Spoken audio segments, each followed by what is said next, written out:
आउज़ बिल्लाहि मिनश्शैतानिर्रजीम बिस्मिल्लाहिर्रहमानिर्रहीम। शुरू अल्लाह के नाम से जो बड़ा मेहरबान नहायत रहम वाला है। तमाम तारीफ़ें अल्लाह ही के लिए हैं, वही नेक लोगों का वली है। अल्लाह के सिवा कोई मबूद बरहक नहीं, वो यकता है और उसका कोई शरीक नहीं। लाखों करोड़ों दुरूद व सलाम हो कमली वाले आका मोहम्मद मुस्तफ़ा सल्लल्लाहु अलैहि वसल्लम पर, जो ख़ातमुन नबिय्यीन हैं और ख़ातमुल मुरसलीन हैं कि आपके बाद ना कोई नबी है ना रसूल है। लाखों करोड़ों दुरूद व सलाम हो आले बैत पर। अस्सलाम वालेकुम वरहमतुल्लाहि वबरकातुहू। जैसा कि हम सब जानते हैं, शबानुल मुअज़्ज़म का आखिरी अशरा चल रहा है और शबान का आखिरी जुम्मा आ चुका है। शबान का पूरा महीना खैर व बरकत का महीना था। रजब में हमने जो बीज बोया था, शबानुल मुअज़्ज़म में हमने उसकी आबकारी की अपने आंसुओं से, अपने नेक अमाल से, और अब रमज़ान के महीने में इंशाअल्लाह हम इसकी फ़सल काटेंगे। तो शबान का महीना बहुत ही बरकतों वाला, रहमतों वाला महीना है और बस अपने अख्ताम की तरफ रवां दवां है। तो कोशिश करें आज का जो जुम्मा है इसको ज़ाया ना होने दें। इस जुमे जो नेक अमाल आप कर सकते हैं उसको करें, क्योंकि इसकी बरकत से अल्लाह रब्बुल इज़्ज़त आपके तमाम गुनाहों की बख्शिश भी करेगा और आपकी ज़िंदगी की तमाम मुश्किलों को आसानियों में बदल देगा। जैसा कि आप सब लोग जानते हैं कि दौलत, रुपया, पैसा दौरे हाज़िर की बहुत बड़ी ज़रूरत है और हर शख्स माली तौर पर मुस्तहकम होना चाहता है। अगर कोई शख्स किसी मुकाम पर मौजूद भी है तो वो चाहता है कि इससे भी आगे बढ़ जाए। हर इंसान की ये कोशिश होती है कि वो बेहतर से बेहतरीन करे। दुनिया की भाग दौड़ में इंसान इतना आगे निकलने की कोशिश करता है कि वो हलाल और हराम की तमीज़ भूल जाता है। उसको ये समझ ही नहीं होती। उसको सिर्फ अगर कुछ चाहिए होता है तो वो दौलत और रुपया पैसा होता है। वो कहाँ से आ रहा है, किस ज़रिए से आ रहा है, इसकी इंसान जो है वो फ़िक्र नहीं करता। और हर शख्स ये चाहता है कि किसी तरह अलादीन का चिराग उसके हाथ लग जाए, और जिसकी वजह से उसकी गुर्बत, फ़िक्र फाका, अफलास और बीमारी, माली परेशानी, ये सब जो है ये दौलत, इज़्ज़त, शोहरत, खुशहाली, सुकून, सेहत और मालदारी से बदल जाए। और इसके लिए अफसोस से कहना पड़ता है कि अक्सर लोग इस कोशिश में हलाल और हराम की तमीज़ भूल जाते हैं। चूँकि दौरे हाज़िर में हर शख्स शोहरत और दौलत की भूख से बुलबुला रहा है, तो आज आप लोगों के लिए एक ऐसा वजीफ़ा लेकर हाजिर हुई हूँ जो आपकी दौलत और शोहरत की भूख को हलाल तरीके से मिटाएगा। और अल्लाह रब्बुल इज़्ज़त गैब से ऐसे दरवाज़े खोलेगा कि इंशाअल्लाह आपकी तमाम परेशानियाँ आसानियों में बदल जाएंगी। शुबान का आखिरी जुम्मा आ चुका है और इसमें हम पे लाजिम है कि हम तौबा इस्तग़फ़ार करें, कुरान मजीद की ज़्यादा से ज़्यादा तलावत करें, अपने गुनाहों से तौबा करें, कर्ज़ की अदायगी करें, कीना, हसद और बुग़्ज़ को ख़त्म करें, तकवा इख्तियार करें। शुबान का पूरा महीना बरकतों वाला और जुम्मा के दिन ये बरकत दोहरी हो जाती है।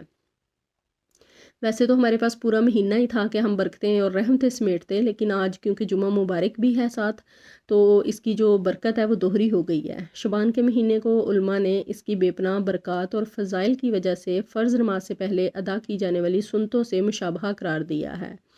इसकी असल वजह तस्मिया यही है कि जिस तरह इंसान फ़र्ज़ नमाज से पहले सुन्नत पढ़कर फ़राइज़ के लिए ख़ुद को पाक करता है, इसी तरह शुबान के महीने की इबादत रमज़ान से पहले सुन्नत का दर्जा रखती है। इसलिए इस पूरे महीने में और ख़ास कर जुम्मे में जो दुआएं खुशू खुजू से मांगी जाती हैं वो कबूलियत का बेहतरीन दर्जा रखती हैं।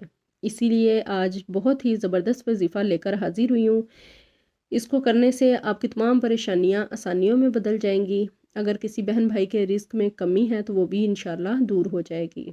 वजीफ़ा बयान करने से पहले मैं आप लोगों से रिक्वेस्ट करूँगी, जो मेरे चैनल पे नए हैं या मुझे पहली दफ़ा सुन रहे हैं, वो जल्दी से मेरे चैनल को सब्सक्राइब कर दें, वीडियो को लाइक कर दें और उसके साथ ही बेल के बटन को भी ऑन कर दिया करें, ताकि मेरी हर नई आने वाली वीडियो नोटिफिकेशन की सूरत में आप लोगों तक पहुँचती रहे।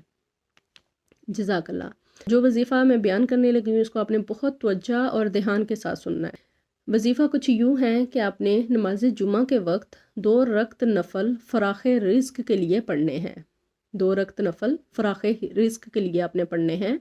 इसके बाद आपने 11 मरतबा दुरूद इब्राहिमी पढ़कर 100 मरतबा तीसरा कलमा तमजीद मुकम्मल पढ़ना है। 11 मरतबा दुरूद इब्राहिमी और उसके बाद 100 मरतबा तीसरा कलमा तमजीद पूरा पढ़ना है, और फिर 1 मरतबा सूरह यासीन पढ़कर दोबारा तीसरा कलमा तमजीद जो है 100 मरतबा पढ़ना है, और फिर 11 मरतबा दुरूद इब्राहिमी पढ़कर अल्लाह के हुजूर उसकी बुजुर्गी का वास्ता देकर दुआ करनी है। बहुत ही पावरफुल अमल है, बहुत ही पावरफुल वजीफ़ा है। इस वजीफ़े की बरकत से पूरा साल रिज़्क़ के दरिया बहते रहेंगे और ख़ास तौर पर रमज़ान आपका बहुत सुकून से गुजर जाएगा। आज का वजीफ़ा बहुत ध्यान, बहुत तवज्जो से करने वाला है और खुशू खुजू के साथ करने वाला है। बेध्यानी से किया जाने वाला कोई भी अमल जो है وہ قبولیت کا درجہ نہیں رکھتا۔ اس وجہ سے کوشش کیا کریں جو بھی وظیفہ کریں، جو بھی عمل کریں، اس کو پورے خشوع و خضوع اور دھیان اور توجہ کے ساتھ کیا کریں۔ جب انسان توجہ اور دھیان کے ساتھ اپنے رب کو پکارتا ہے تو وہ ضرور اس کی پکار کو سنتا ہے۔ کمی ہمارے مانگنے میں ہوتی ہے، اللہ رب العزت کے دینے میں کوئی کمی نہیں ہے، اس کے خزانوں میں کوئی کمی نہیں ہے، اس کی رحمت اور اس کی برکت میں کوئی کمی نہیں ہے۔ کمی صرف ہمارے مانگنے میں ہے، ورنہ اللہ رب العزت تو اپنے بندوں کی پکار کے انتظار میں رہتا ہے کہ میرا بندہ مجھے پکارے اور میں اس کی طرف لپک کے جاؤں۔ تو اس وجہ سے خشوع و خضوع لازمی ہے، دھیان کے ساتھ اس وظیفے کو آپ نے کرنا ہے۔ انشاءاللہ اس کی برکت سے آپ جھولیاں بھریں گے، عزت کی، دولت کی، رزق کی، وسعت کی، برکت کی، عطا کی، شفا کی، کرم کی اور فضل کی۔ امید کرتی ہوں آج کا وظیفہ آپ لوگوں کو بہت اچھا لگا ہوگا۔ وظیفے کو صدقہ جاریہ کی نیت سے زیادہ سے زیادہ شیئر کیا کریں، ویڈیو کو لائک بھی کر دیا کریں اور چینل کو سبسکرائب بھی کر لیا کریں۔ اللہ تعالی ہم سب کی پریشانیوں کو دور فرمائے، ہم سب کی مشکلات کو آسان فرمائے۔ جتنے پریشان حال کن ہیں اللہ رب العزت ان کے لیے آسانی والے معاملات فرمائے، تمام بیماروں کو شفائے کاملہ عاجلہ عطا فرمائے، بے روزگاروں کو رزق عطا فرمائے، بے اولادوں کو نیک صالح اولاد عطا فرمائے، جو اولاد نورینہ کے خواہش مند ہیں اللہ رب العزت ان کو صالح بیٹے عطا فرمائے، جو بیٹیوں کے خواہش مند ہیں اللہ رب العزت ان کو بیٹیاں عطا فرمائے۔ آمین ثم آمین یا رب العالمین۔ دعاؤں میں یاد رکھیے گا، اپنا ڈھیر سارا خیال رکھیے گا۔ اللہ حافظ۔